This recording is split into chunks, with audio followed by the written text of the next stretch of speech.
Hi guys, this is Curie with Healthily Rooted Home, and today I am going to show you inside of my fridge. I am using a new method for storing our food.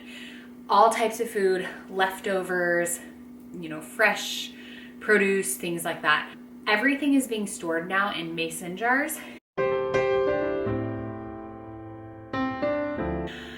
I really loved this idea when I first heard about it because I thought, number one, just for vanity's sake, it looks really good. I could see how that would look more aesthetically pleasing when you open up your fridge versus like the Pyrex containers that have all the different color lids. And also, one of the issues that I have with the Pyrex lids that we were using is that they were breaking. And then also, the dishwasher never dried them.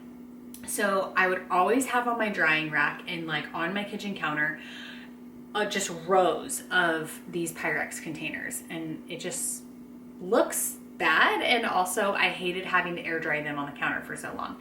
And so I thought, wow, that would be so nice to just have mason jars. Like water doesn't get into the grooves or something like they do with those Pyrex containers. It doesn't happen quite as badly with the mason jars. So anyways, I really liked that. But then I was thinking, well, how do you store all your food in mason jars? There's got to be some things that you can't. And the key is wide mouth mason jars. So we have all different sizes of all wide mouth mason jars. I went to a thrift store in town. I hit the jackpot because I got like an entire box worth of wide mouth mason jars. And then I just bought some lids, like the plastic ones so that they don't rust, on Amazon for really cheap. And I was able to source all the jars I needed for, I want to say like 20 bucks, which that's what we would have had to pay anyways for getting new Pyrex containers, which are just gonna break in a year. There are some issues that do still arise though. For example, if you're cooking like a chicken breast and you want to save a chicken breast for later, you could put it in a wide mouth jar. And actually we'll probably do that sometimes. But let's say like a cheeseburger, right? Like let's say you barbecue and you have a leftover cheeseburger. You're not necessarily going to want to put that in even a wide mouth mason jar. So I do still have a couple, and I'll show you later, a couple of the Pyrex containers. I just saved the big ones that we had that aren't broken. Okay, so I actually have a really good example right here of some chicken that we have left over, and it is in my Pyrex. So I'm going to show you that. So, okay, so this is the Pyrex containers that I was talking about. What they would do is they would crack right here. We also had the kind that they were like the snapware. Those had the same problem. But so this is the chicken. So I could take this and probably put it in one of my bigger wide mouth mason jars, but also I do just have a couple of these on hand for this exact situation. But I was also thinking that if we're going to use something like the next day, I could probably just put it on a plate or a bowl or whatever, depending on what it is, and then just like wrap it in some beeswax wrap or plastic wrap. And it may not be like the most airtight or whatever, but if we're using it the next day, I think it would be fine. So I don't know how I'm gonna handle that, but I would like to not have to store these Pyrex containers anymore if I don't have to. But anyways, right now I do have a few on hand for things like that. Okay, so this is my fridge. I am doing this video on kind of a whim because I was just thinking about it. I was like, oh, I feel like people might want to see how I'm doing this and potentially do it yourselves. So because of that, my fridge is not clean. And if the camera picks up on that, I'm sorry. But anyways, so I'll just kind of walk you through everything that I have in my fridge and how I'm storing things. But you can see how nice it looks with just the mason jars.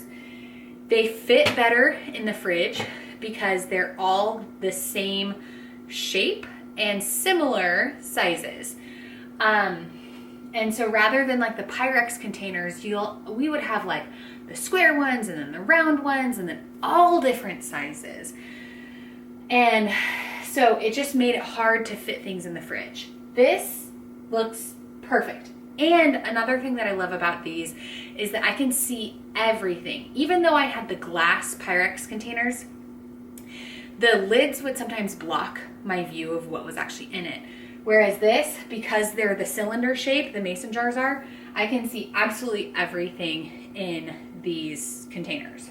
So I'm just gonna give you a couple examples of how I use these. So these are my carrots. And I just, by the way, I don't know if I'm storing this produce the right way or not, but these carrots are just in some fresh filtered water inside this mason jar, and I use these for my raw carrot salads, and having them already chopped up takes all the friction out of making these salads, because it's just, all I have to do is take a scoop out and there I go. These are my whole carrots, and this is my homemade sauerkraut. Our milk we keep in this jar here, and it has a spout on here. What I like about this method though is that the milk separates from the cream, because we get raw milk. And what I'll do is I'll just scoop the cream off of that, and then I have a separate mason jar filled with the cream, and then that's what I'll use for things that we just want cream for. And so I'll just scoop the cream off of that. It's skim milk here on the bottom, and it's just a great way to separate it. And then this jar is way easier to grab something to scoop out that cream than like the gallon jug that it comes in. And also I like that I'm not storing the milk in plastic. All right, so down here we have all of our cheese, like our blocks of cheese in this little container here. But then I have our mason jars filled with cheese that I shred ahead of time. So this is mozzarella cheese, and then this is cheddar cheese. And so I have both types pre-shredded. Okay, so this is an example of a leftover sauce that I have. This is a cheese sauce that I made, and I just stick it, and this is like a little shorty wide mouth mason jar. I just stuck it in here and it works perfectly. This is homemade hot fudge that I made, and I just stuck it in one of these little jars. This is leftover spaghetti squash from a dinner that we had, and this is a wide mouth mason jar, so that worked out perfectly. Also, it's super easy to just take a spoon, scoop it out, or my hand is small enough to fit all the way in there, so if I really need to like scrape something out, I can use my hand. But my husband can just use a spoon if he's scooping out leftovers for lunch. These are more leftovers. This was just kind of like a sheet pan dinner that I made. And then this is some leftover chopped bacon, both in mason jars. Then obviously you could eat out of this, but I could see how that would be kind of annoying to like try and scoop and eat out of this. So you just put it onto a plate, which it's more pleasant to eat out of a plate than out of a Pyrex container anyways. Leftover diced tomatoes, I just had a little bit, so I used one of these shorty jars again. Chopped onion, pickled onions, and then cilantro. Now, I know that there are correct ways to store fresh vegetables and fruits and stuff like that. With the Pyrex, I always just took a damp paper towel and stored that with my cilantro. And so I was like, I would always use like a flat Pyrex. So I was like, well, how am I gonna do that with a mason jar? Well, I just stuffed the paper towel on the bottom, put the cilantro on top, and it lasted just as long as a Pyrex container would have been. So there's a component of this method where you have to rethink how you're going to do certain things. And there are going to be certain things that you're going to store that are not going to be conventional, or that you're like, well, I wouldn't have done it that way previously. I would have used a flat container for storing XYZ. For example, these leftovers here. It's just like Brussels sprouts, chicken apple sausage, sweet potatoes, all chopped up. I would have stored this in a flat container, but you just have to rework your brain a little bit and think, okay, well, this would work just fine too. So it just takes a little bit of thought in the beginning, but then soon I just feel like it's going to become second nature. And this is just sourdough bread loaves that are waiting to be made. This is my container of meat. I always keep a casserole dish of meat thawing at all times so that I always have meat to cook dinner. And then my produce drawers. This is our fridge. It's not super full right now, but I actually thought that would be a little bit better for a video like this, so that, you know, it's full enough to where I have a couple examples of what I do, but it's not so full to where it's kind of hard to reach around and grab everything. But that is our fridge. Okay, so I'm here on the floor in my kitchen because this lower cabinet is actually where I keep all my jars. And so I'm gonna just show you that. I keep these mixing bowls in front, and I keep more mixing bowls in front on this side, but I pulled them out so that I could show you. So these are where we keep the couple Pyrex containers that we still have for those odd leftovers.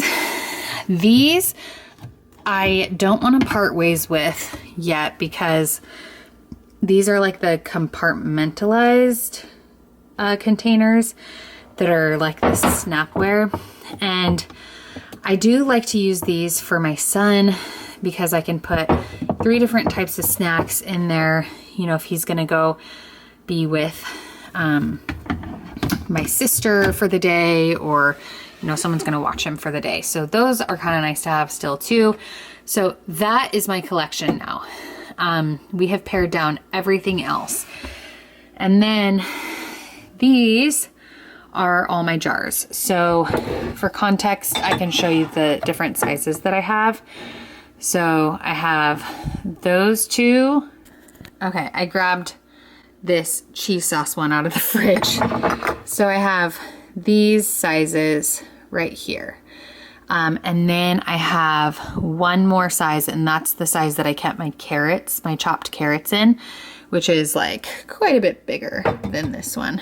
So those are all the sizes I have. These are all wide mouth, and then I have even more down there. This is another fermenting jar, and then this is one that I keep my sourdough starter in, and I have another one that it's in right now, and I just rotate those out. Okay, so I totally forgot. I also have this size right here. And these are like what I kept the hot fudge in that I showed you in my fridge. So I keep those in a different cabinet right here. This is actually all of our drinking glasses. So small drinking glasses, large drinking glasses, and then these are just fun glasses that I use for like iced coffee or something like that, or a smoothie.